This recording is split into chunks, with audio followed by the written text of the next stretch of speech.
I'm Gabriella. And I'm Michael. And this is Gridiron Talks. Training camp? Check. Preseason football? Check. Thursday night football? Coming up. Sunday afternoon football? Yep. Bears vs. Packers. Last preseason Gridiron Talks. I know. So exciting. 4 episodes in the books. And the season is upon us, ladies and gentlemen. Yep. Gridiron Talks, as I said, this is episode 4. I'm Michael. I'm Gabriella. And we might as well just go right into it. Let's get into it. So as Michael said, preseason is over. The Bears finished with a 3-1 record. And they finished the last game with a 24-0 victory over the Browns. David Fales threw for 131 yards and 2 touchdowns. Finally, our offense got some touchdowns. So there's a lot of Bears news because it is final roster cuts and everything. And, you know, preseason just ended, so now the season begins. The Bears reached the 53-man roster limit Saturday by releasing 20 players, including offensive lineman David Bass, linebacker Mason Foster, which was pretty upsetting to me, guard Michael Ola, tight end Dante Rosario, and tackle Jordan Mills. Out of that entire group, I'm going to miss Rosario the most. I really liked him. I mean, he's only been with us for 2 years, but still, he showed a lot of class and character, and he will mature into a very good tight end. But some of those players got picked up by teams. I know Jordan Mills is going to the Cowboys. Okay. I'm pretty sure, but they're not doing too bad for themselves. A lot of teams picked them up. And then the Bears terminated contracts of safety Sherrod Martin, who just had an interception in the last game and returned it for a touchdown. And defensive end David Carter and tight end Bear Pasco, they waived injured receiver A.J. Cruz and placed safety Anthony Jefferson on injured reserve and put defensive tackle Jeremiah Ratliff on the reserve/suspended list. We already knew that was going to happen. A.J. Cruz, he played in the AFL, and he is a fast, tiny little guy. Yeah, he is. Going to training camp, he was very speedy, and he looked good in the punt formations and kickoff returns. So I really hope that we were able to keep him, but he'll go on and he'll do good things for another team. I think it was just because he was injured. Most likely, yeah. Chicago Bears did claim an offensive lineman from the Bucs and a safety from the Cardinals off of waivers the other day. And also, Kyle Long could be moving to right tackle following Jordan Mills' release. How do you feel about that?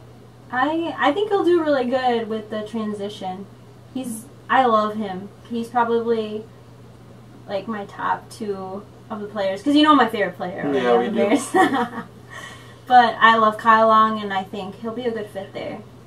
He's very football smart. Yeah, he understands the game, and he'll be a perfect fit for that spot. I know. And last year there was a quote that I really liked from him. He was asked if he was drafted by the Packers, what would he do? And he said he would have held out and played baseball. Wow. So, yeah, that's why I love him.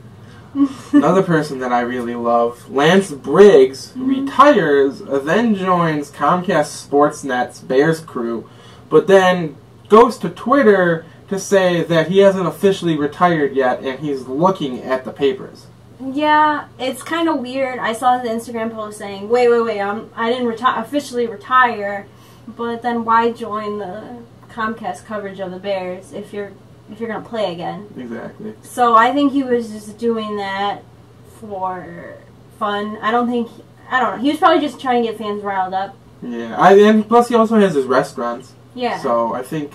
Yeah, that was a big debacle last year. Yes. But good for him. I'm excited that he's keeping with the Bears organization in some way, and that he'll be covering it for Comcast, so that'll be fun. It'll be a very good season with him, yeah. Even though it'll be a long season. They'll surprise us. Hopefully. The Bears cut a lot of players, but they signed 6 of them to their 10-man practice squad. That's good. Yeah, so good for them. And some breaking news that I just heard today, the 2015 team captains were just announced. So, ready to hear them? I'm ready. Forte, Cutler, Roll, McPhee, and Gold. I think that Long should have been in there, but I like the list. Yeah, I mean, especially with the 2 who we just picked up. Yeah. Because I always think that the quarterback should be a captain. Definitely, I agree. Starting running back should always be a captain. Yeah. We don't have any wide receivers, so I definitely would have picked Kyle Long over Roll. That's my... Yeah, because I like Robbie Old being captain, I do too. Because he's our veteran. So Michael's got some around the league news. I do. As you guys know, the other day, Tom Brady and his whole Deflategate situation kind of went down the drain. The judge agrees in Brady's favor and lifts his 4-game suspension. So Brady will start week 1. And I saw on Twitter that Adam Schefter says NBC thanks the judge for probably giving them the most views or ratings on a Thursday night football game in network history just because of Tom Brady. Yeah. Wide receiver James Jones is set to sign with the Packers after being cut by the New York Giants. He's returning to his team that drafted him in 2007. That's a perfect fit. I mean, he knows Rodgers, he knows Mike McCarthy, and he'll know that offense, which is good. It's good for them because of Jordy Nelson and all that. Yes, so. And Randall Cobb now as well. Breaking news, probably about an hour ago, Jason Pierre-Paul and the New York Giants appear to disagree on his readiness for the start of the 2015. If you guys don't know, JPP pretty much blew off his hand on 4th of July with messing around with fireworks. He does. I think he's missing 2 fingers now. So the Giants are sticking out or watching out for themselves. I think sometimes players think they're ready when they're really not. So I'd have to go on with the Giants on this one. I definitely agree with that. Reggie Wayne, we brought him up last week saying he signed a 1-year deal with the reigning world champion Patriots. And with this whole Tom Brady situation, Wayne decided to pull out and ask for a release of the team. Says he'll play he'll play in the right opportunity. Yeah. I guess he didn't feel comfortable playing with a bunch of cheaters. Yeah, I wouldn't either, but around the league is saying that he probably will retire if nothing comes up, so. Most likely. Fun, interesting, I really like the Cleveland Browns. I mean, Joakim Noah says, what's so fun about Cleveland? This is a reason why you should go to Cleveland. Quarterback Terrell Pryor has made the 53-man roster, not as a quarterback, but as a wide receiver. He made that offseason transition, and he looked really good this offseason as a wide receiver. So hopefully they can use him as a special weapon. Yeah, I'm glad they kept him on the team. That's good for him. Yes, I like him. I've always liked him. Money, you know. Money. Yes. Over the past 3.5 years, quarterback Matt Flynn has been on 6 NFL teams, started 5 games, and played 498 snaps. And get this, he made $15.59 million. That's $31,305 per play. That's crazy. And he's a backup quarterback. He is. That's unbelievable. Yep. I'm struggling making money at Dick's, and he's sitting on the bench half the time making all this money. Yep. I think when I grow up, I'm not going to become a broadcaster. I'm just going to become a backup quarterback. There you go. That's how I'll make a living. Last week, we also talked about how the Falcons picked up ex-Bear quarterback Rex Grossman. Well, he's now an ex-Falcons quarterback. Yeah, the Falcons released him. Sad news. And also, the Bills re-signed Matt Castle. He will back up Tyrod Taylor, which means E.J. Manuel is now the 3rd-string quarterback. Again, like we said last week, it was high hopes for E.J., and now he's a 3rd-string quarterback.